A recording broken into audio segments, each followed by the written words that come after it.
Чувашские полицейские продолжают выполнять служебно-боевые задачи на территории Северного Кавказа. На минувшей неделе их посетил министр внутренних дел по Чувашии генерал-майор полиции Виктор Шметков. Встреча прошла в преддверии профессионального праздника. В ходе визита на Северный Кавказ министр внутренних дел по Чувашии Виктор Шметков первым делом посетил казарму, в котором поселился сводный отряд полицейских. Генерал-майор полиции проверил условия службы и быта, осмотрел спальные помещения.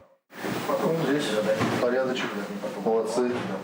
Не осталось без внимания и солдатская столовая. Долгосрочная командировка испытаний не из легких. Однако полицейских, вернувшихся с дежурства, здесь всегда ждет горячая еда.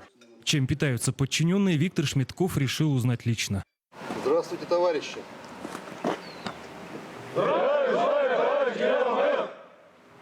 Вольно. Вольно.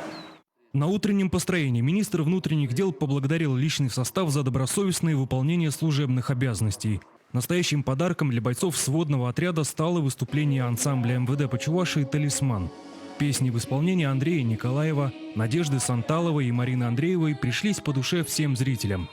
Авторские песни под гитару прозвучали в исполнении сотрудника ГИБДД старшего лейтенанта полиции Александра Федорова, который в 2012 году сам проходил службу на юге России в составе сводного отряда. Пришел приказ, мы уезжаем вновь на Северный Кавказ.